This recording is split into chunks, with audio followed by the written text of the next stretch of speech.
کہ جب اللہ تعالیٰ نے کائنات کی تشکیل دی تو نہ صرف بنی نوع انسان بلکہ تمام جانور، جرند، پرند جتنے بھی ہیں وہ نر اور مادہ جوڑوں میں اس نے پیدا کیا.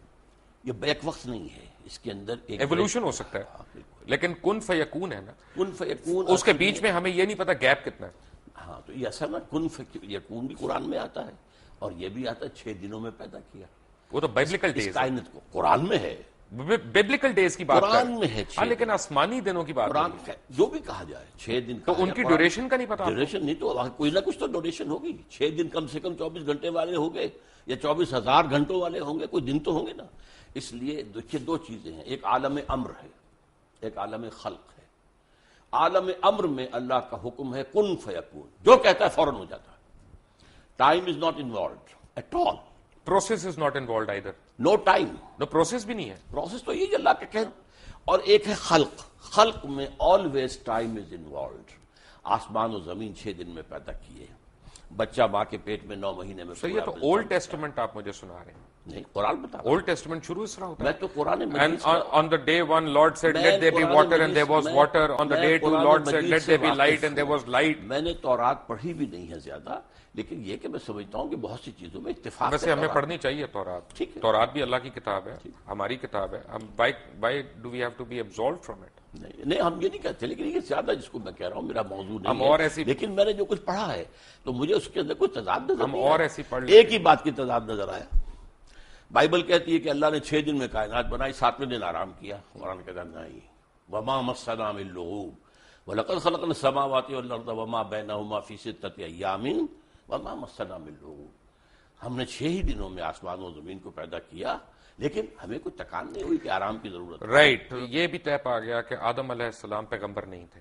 جس نے کہہ دیا آپ سے؟ کہاں پہ میں نے تو کہا سورہ آل عمران کی آیت کا حوالہ آپ کو دے رہا ہوں. ان اللہ اصطفیٰ آدم و نوحا و آل ابراہیم و آل عمران علی العالمین. یہ تمام سلسلے جو انبیاء کے ہیں ان میں سب سے پہلے نام آدم کا ہے. آدم کا ہے، لیکن آدم وہ اس مخلوق میں سے ایک شخص چنا گیا، پھر اس کے بعد ان کی اولاد ہونی تھی. بریک میں آپ سے بات کر رہا تھا سورہ غاشیہ کی ایک آیت کی. میں آتا ہوں اپنے اصل موضوع کی طرف. بیٹے کل میں اس پہ غور کر رہا تھا، آپ مجھے تصحیح کرتے جائیں اگر میری وہ آیت زبانی مجھے صحیح یاد نہ ہو. افلا ینظرون الی الابل کیف خلقت وإلی السماء کیف رفعت. میں یہیں تک خلقت تک، کیونکہ یہ بڑی ایک میرے لیے معنی خیز آیت تھی، کیونکہ پڑھے تو ہم نے کئی دفعہ ہے، لیکن کل جب میں اس کا ترجمہ بھی دیکھ رہا تھا تو میں نے کہا اللہ تعالیٰ نے اس میں جیسے کہا کہ جی ہم نے کیا تم نے دیکھا نہیں، ہم نے اونٹ کو پیدا کیا، کیسا بنایا. تو اونٹ کو پیدا کرنے کا میں نے کہا اللہ تعالیٰ نے کیوں تشبیہ دی ہے؟ اس لیے دی ہے کہ عرب جو ہے وہ جس چیز سے واقف تھا اور جس سے دن رات اس کا واسطہ تھا، اس کے اندر جو حکمت تخلیق ہے اللہ کی، صحرا کا جہاز اسے کہتے ہیں. ایک ہفتے پانی اسے نہ ملے اسے پرواہ نہیں ہے، کھانے کو نہ ملے اسے پرواہ نہیں ہے. پھر وہ جو ہے اس کی اتنی اونچی گردن کر دی گئی ہے کہ کیکر کا درخت کوئی ہو سامنے اس کو تو اس سے اپنا ناشتہ کر لیتا ہے.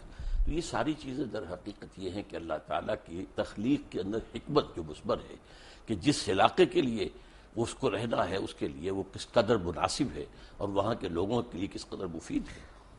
ماشاءاللہ. لیکن میرا اپنا اس وقت جو ایک انڈرسٹینڈنگ مجھے ہوئی، یعنی الحمدللہ ہم بھی مسلمان ہیں، ہم کمزور مسلمان سے ہی، لیکن ہمیں بھی حق ہے اپنی انٹرپریٹیشن کرنے کا. مجھے ذرا سا ایک ڈفرینٹ چیز سمجھ آئی.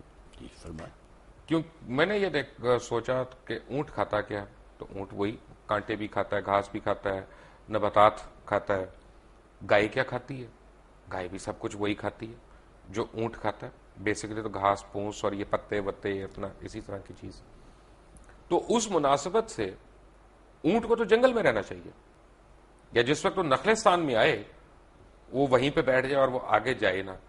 لیکن مجھے یہ لگا کہ اللہ تعالیٰ ہمیں یہ بتا رہا ہے کہ دیکھو اونٹ جیسے حجم والے جانور کو جس میں اتنی طاقت بھی ہے، دانائی بھی ہے، اور وہ یعنی وہ زیرک قسم کا جانور ہے، وہ کوئی معصوم سا بے کھوتا جانور نہیں ہے بیسیکلی، کہ وہ بھی اپنی کھوتا بھی زیرک ہوتا ہے جی اپنی مرضی سے زندگی نہیں گزار سکتا. اونٹ کو بھی وہ کرنا جو ہم اس کو کہہ رہے ہیں، حالانکہ اللہ نے اس کے لیے طے کیا، اور اللہ نے اس کو اس کے ماحول کے مطابق باڈی دی ہے، اس کی فزیولوجی ایسی دی ہے کہ جو اس ماحول کے اندر اس کو پاؤں ایسے دیے ہیں جو ریت میں دھنستے نہیں ہیں، اتنے چوڑے. اس اعتبار نہیں، میں اس کی غذا کے اعتبار سے کہتا دودھ بھی دینا ہے، میمل ہے نا بیسیکلی ایک قسم جی جی جس کی قربانی بھی جائز ہے.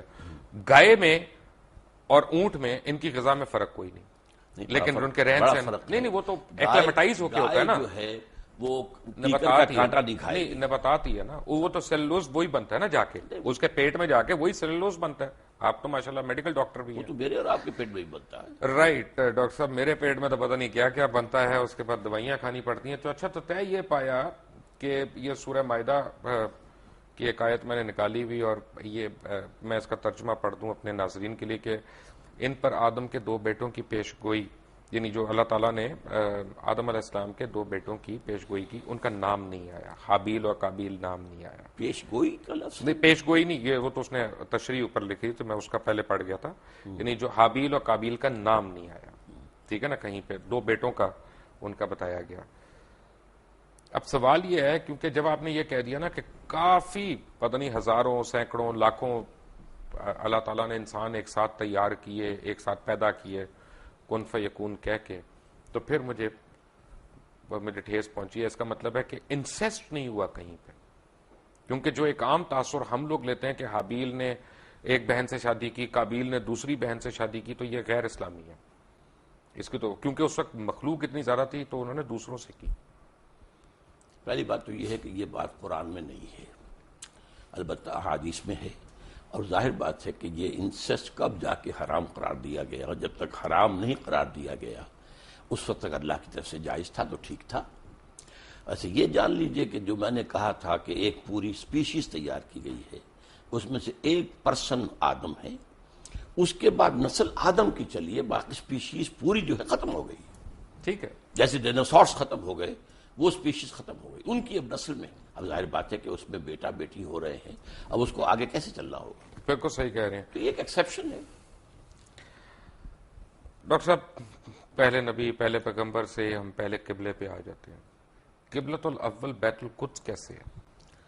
نہیں، یہ مغالطہ ہے لوگوں کو. اس کو کہہ دیا جاتا ہے صرف اس لیے کہ حضور نے مدینہ تشریف آوری کے بعد 16 مہینے بیت المقدس کی طرف رخ کر کے نماز پڑھی ہے.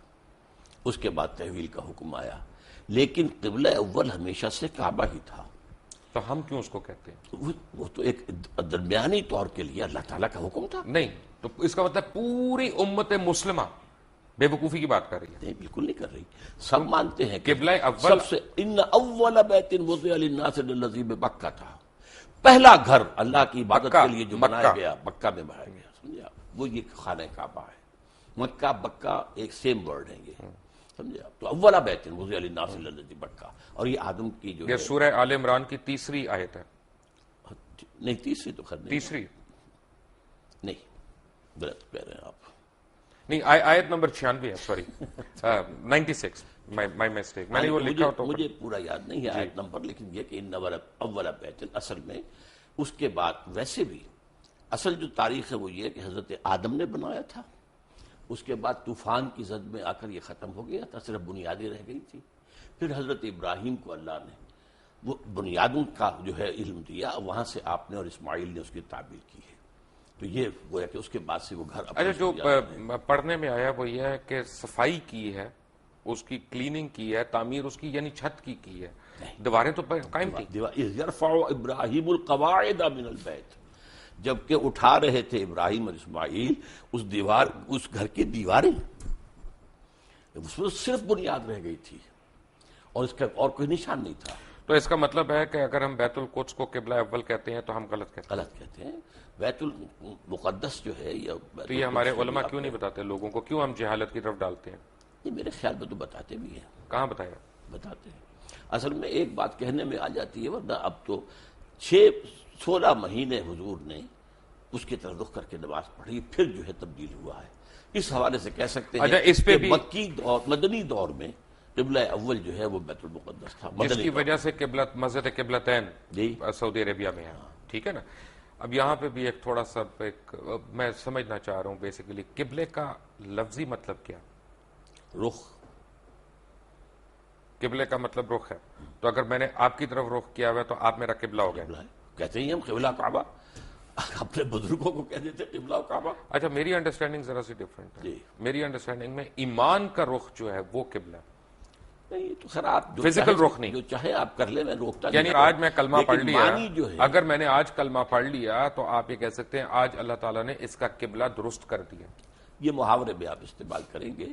قبلہ یہی ہے کہ جس طرف عبادت میں رخ کرنے کو کہا گیا ہے. وما جعلنا القبلة التي كنت عليها الا لنعلم من يتبع الرسول ممن ينقلب على عقبيه. اے محمد صلی اللہ علیہ وسلم، ہم نے یہ کچھ عرصے کے لیے جو یہ قبلہ تمہارے لیے مقرر کر دیا تھا، یہ اس لیے تاکہ ہم جانچ لیں کہ کون رسول کی پیروی کرتا ہے اور کون اپنی ایڑیوں کے بل مڑ جاتا ہے. کیونکہ عرب کے لوگوں کے لیے جو امیین تھے بنی اسماعیل، ان کے لیے تو قبلہ جو ہے یہ بیت المقدس، تو وہ جانتے نہیں تھے کس بلا کا نام ہے، وہ تو کعبے کو جانتے تھے. اب ظاہر بات ہے مہاجرین جتنے آئے تھے مکے سے مدینے، ان کی جو محبت تھی خانہ کعبہ کے ساتھ، وہ تو ان کی گویا کہ وہ تو آبائی جو ہے ان کا ایک عشق ایک چل رہا تھا. تو وہ اب اس میں امتحان لیا ہے کہ آیا رسول کے حکم سے اب کیا ہو رہا ہے. جب حضور مکے میں ہوتے تھے تو آپ ایسے کھڑے ہوتے تھے نماز پڑھنے کے لیے کہ خانہ کعبہ بھی سامنے اور بیت المقدس بھی سامنے. اس کو کہتے ہیں استقبال القبلتین، بیک وقت دو قبلوں کی طرف رخ ہو جانا. ٹھیک ہے. اب مدینے آ گئے، جیسے اب مدینہ درمیان میں ہے. اگر آپ مکے رخ کریں گے تو پیٹھ ہوگا بیت المقدس کو، اور بیت المقدس کو رخ کریں گے تو پیٹھ ہوگی خانہ کعبہ کو. تو گویا کہ یہ اللہ نے ایک امتحان کے طور پر مسلمانوں کو کہ آیا ان کے اندر رسول کی پیروی راسخ ہو چکی ہے یا نہیں. یہ کیا مجھے سمجھ نہیں آیا کہ اگر میں یہاں سے خانہ کعبہ کی طرف رخ کر کے نماز پڑھ رہا ہوں تو راستے میں ہندوؤں کا گردوارہ بھی آئے گا، سکھوں کا ٹیمپل بھی آئے گا، کوئی برما کی اپنا وہ ان کا بھی ٹیمپل آئے گا، تو میں ان کے بھی سجدے کر رہا ہوں، وہ بھی میرے قبلے ہیں. نہیں، سوال یہ ہے کہ اس وقت کیا شکل تھی جب حضور پڑھ رہے تھے مکے میں نماز، تو عورتوں کو شہوہ نہیں تھی، اور جب یہ مدینے میں آ کر کیا ہے تب بھی کوئی چیز درمیان نہیں. اچھا، بات یہ ہے کہ حیرانی کی بات یہ ہے کہ اس وقت بیت القدس کا تو کوئی قیام ہی نہیں تھا جس زمانے کی آپ بات کر رہے ہیں، کیونکہ بیت القدس تو حضرت عمر فاروق نے بنوائی تھی بعد میں. بیت المقدس جو ہے وہ حضرت عمر نے تعبیر کروائی ہے مسجد عمر کے نام سے، لیکن یہ علاقہ ٹیمپل ماؤنٹ جو ہے، یہ ٹیمپل آف سولومن تھا. ٹیمپل آف سولومن تھا، لیکن temple Mount per temple of Solomon تھا نا. ایک پہاڑی ہے، ٹھیک ہے، یہ مستطیل رقبہ ہے جس پہ حضرت سلیمان علیہ السلام نے یہ گھر یہ تعمیر کی، جنوں سے تعمیر کروائی تھی. اس کے بعد حضور کے زمانے میں وہ چرچ تھا، بالکل تھا، چونکہ قبضہ جو تھا وہاں پر وہ جو ہے عیسائیوں کا تھا، بالکل تھا. چرچ تھا. تو اصل میں تو چرچ بھی مسجد ہے، مسجد بھی مسجد ہے، چرچ بھی مسجد ہے، سینیگوگ بھی مسجد ہے. سورہ حج میں اللہ نے فرمایا ہے کہ وَلَوْلَا دَفْعُ اللَّهُ النَّاسَ بَعْضَهُم بِبَعْضٍ لَهُدِّمَتْ صَوَامِعُ وَبِيَعٌ وَصَلَوَاتٌ وَمَسَاجِدُ يُذْكَرُ فِيهَا اسْمُ اللَّهِ كَثِيرًا. اللہ تعالیٰ اگر اس طریقے سے ایک قوم سے دوسری قوم کو دفاع نہ کراتا رہتا تو یہ ساری مسجدیں اور یہ سارے سلوتے اور سینیگوگز یہ سب کے سب ختم ہو گئے ہوتے. تو اس کا مطلب ہے کہ مسلمان جو ہیں وہ یہودیوں کی یا عیسائیوں کی عبادت گاہ کو سجدہ کرتے رہے کعبہ کو چھوڑ کے.